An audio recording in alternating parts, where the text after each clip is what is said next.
शांति चाहिए, सबको चाहिए, लेकिन क्या आपने कभी खुद से पूछा है, क्या आप वाकई शांति चाहते हैं या बस उसकी तस्वीरें पोस्ट करना चाहते हैं? हम सब कहते हैं कि जीवन में सुख शांति चाहिए, लेकिन जब कोई हमें शांति की राह दिखाता है, तो हम कहते हैं इतना समय नहीं है। ये कहानी है एक ऐसे इंसान की जिसके पास सब कुछ था, लेकिन फिर भी वो खो गया था खुद में और अपने शोर में। शायद ये कहानी आपके अंदर की भी है। नमस्कार दोस्तों, मैं हूँ कंचन और आप देख रहे हैं कहानी कंचन की। इस चैनल पर हम लाते हैं आपके लिए ऐसी कहानियाँ जो दिल को छू जाए, मन को झकझोर दे और आत्मा को एक नई राह दिखाए। अगर आप भी उन लोगों में हैं जो जिंदगी की भीड़ में थोड़ी शांति ढूंढ रहे हैं, तो हमारे साथ जुड़िए, वीडियो को अंत तक देखिए और चैनल को सब्सक्राइब जरूर कीजिए, क्योंकि कहानियां बदलती हैं जब आप उन्हें महसूस करते हैं। जीवन में शांति या अशांति आपके कर्म पर निर्भर करता है। राजवीर एक बड़ा उद्योगपति था। उसका भरा पूरा परिवार था, माता पिता, पत्नी, 3 बच्चे, 2 भाई और उनके परिवार सब थे। एक ही बड़ी सी बिल्डिंग में अलग अलग हिस्से में सारे भाई रहते थे। तीनों भाइयों का अपना अपना उद्योग था, परंतु इतने धन के बाद भी खुशहाली नहीं थी। उनका मूल कारण उनकी जीवन शैली एवं भौतिकवाद था। वो सदैव तुलना करते रहते, किसके पास क्या है, मेरे पास अच्छा है या उसके पास अच्छा है। यह केवल घर परिवार की बात नहीं थी, बल्कि पूरे समाज का यही हाल था। सोशल मीडिया के युग में खुश रहना उतना आवश्यक नहीं है, बल्कि हम बहुत ज्यादा खुश हैं, आनंदित हैं, सुख विलासिता में हैं। यह दूसरों को दिखाना जरूरी है।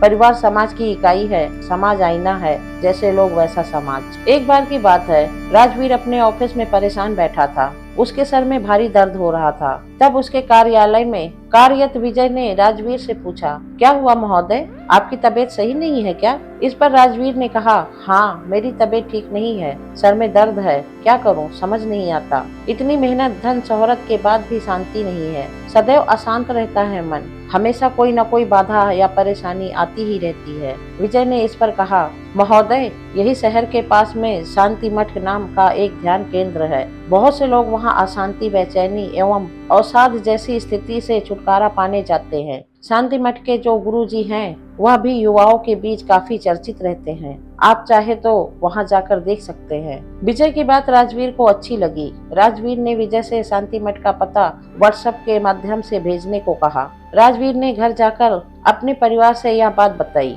सब लोग काफी उत्साहित हो गए। सबने कहा, हाँ हाँ, उस गुरुजी को कौन नहीं जानता, देश विदेश में उनके शिष्य हैं, उनके साथ सेल्फी लीजिएगा, साथ ही आश्रम से वीडियो रिकॉर्ड कर भेजिएगा, सोशल मीडिया टीम को भेज देंगे, अच्छी पब्लिसिटी होगी। राजवीर को भी यह सुझाव बहुत अच्छा लग रहा था। वास्तविक परेशानी अशांति थी, परंतु ये लोग हल सोशल मीडिया प्रमोशन का करने की सोच रहे थे। यह केवल इन लोगों की समस्या नहीं है, ये दौर ही ऐसा है। बहुमुखी जीवन में शांति ढूंढते हैं लोग। राजवीर शांति मठ पहुंच जाता है। सुबह के कार्यक्रम में भाग लेता है, जहां वह अन्य लोगों के साथ प्राणायाम, योगासन एवं हल्के फुल्के शारीरिक व्यायाम करता है। इसके उपरांत शांत मुद्रा में बैठने की कोशिश करता है, परंतु कोई भी साधक पहले ही दिन से पूर्णतः शांत मुद्रा में कैसे बैठ सकता है, वह भी जो इतना अशांत था। राजवीर 30 सेकंड भी शांत मुद्रा में नहीं बैठ पाता। कभी इधर मुड़ता, कभी उधर मुड़ता, कभी अपने बाल को खुजाता, कभी अपनी उंगलियां मोड़ता।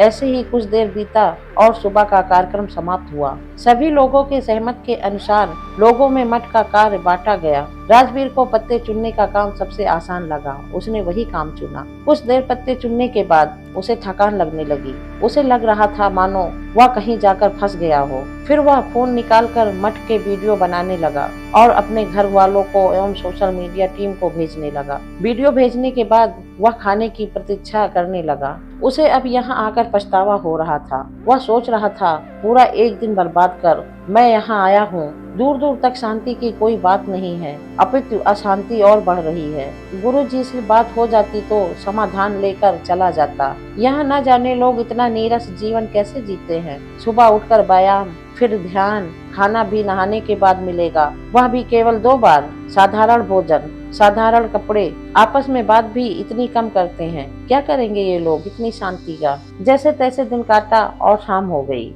अब एक एक करके गुरुजी से मिलने का समय हुआ। जब राजवीर की बारी आई तो वह जाकर बाबा के चरणों पर गिर रहा। बाबा से कहने लगा, गुरुजी बहुत परेशानी है, इसीलिए आपके पास आया हूँ। सबने कहा, आपके पास सारी परेशानियों का समाधान है। गुरुजी ने पूछा, क्या परेशानी है? राजवीर ने बताया, बाबा जी, धन संपत्ति नाम सब है, परंतु शांति नहीं है। मैं शांति की खोज में यहाँ आया हूँ। गुरुजी मुस्कुराए और बोले, कितनी आवश्यकता है तुम्हें शांति की? राजवीर ने उत्तर दिया, बाबा जी, अब तो जीवन में केवल शांति ही चाहिए और कुछ भी नहीं। बाबा जी ने कहा, ठीक है, 1 महीना मठ में रुको, फिर देखते हैं तुम पे क्या परिवर्तन आते हैं। गुरुजी की बात सुनकर राजवीर हड़बड़ा कर कहने लगा, नहीं नहीं, 1 महीना तो बहुत है, मैं इतनी देर नहीं रुक सकता, मेरा पूरा उद्योग चौपट हो जाएगा। इस पर गुरुजी ने कहा, अच्छा ठीक है, फिर 1 सप्ताह रुक कर देखो। इस पर राजवीर ने कहा, परंतु 4 दिन के बाद तो मेरे बेटे का जन्मदिन है, उस पर नहीं गया तो?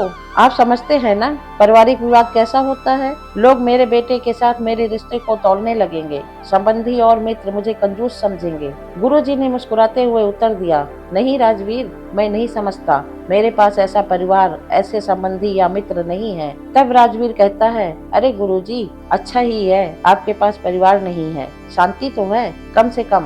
इस परिवार के चक्कर में तो सारी शांति ही अशांति में परिवर्तित हो गई है। यह सब सुनकर बाबा जी राजवीर से पूछते हैं, यदि शांति की इतनी चाह है और परिवार अशांति का कारण है, तो इस परिवार को छोड़ क्यों नहीं देते? इस पर आश्चर्यचकित होकर राजवीर ने कहा, यह कैसी बात कर रहे हैं आप गुरुजी? फिर लोग क्या कहेंगे, दुनिया क्या कहेगी? मेरी इतनी इज्जत है, इतनी मेहनत से मैंने इसे कमाया है, मैं इसे नहीं छोड़ सकता। गुरुजी ने फिर से प्रश्न किया, तो फिर परिवार में शांति एवं सामंजस्य बनाने का प्रयास क्यों नहीं करते? उत्तर देते हुए राजवीर ने बताया, बाबा जी, सब अपने मन के मालिक हैं, मेरे भाई मुझसे जलते हैं, मेरी पत्नी केवल अपने मायके के बारे में सोचती है, सब दूसरों को दिखाना चाहते हैं, घर की शांति के बारे में कोई नहीं सोचता, परिवार में कभी शांति हो ही नहीं सकती। आईना दिखाते हुए बाबा जी ने तीखे शब्दों से कहा, तुमने कहा तुम्हारा परिवार तुम्हारे लिए अशांति का कारण है, परंतु तुम तो उसे छोड़ नहीं सकते। तुम कहते हो कोई परिवार की शांति के बारे में नहीं सोचता, और तुम स्वयं ही अपने भाई एवं पत्नी की बुराई कर रहे हो।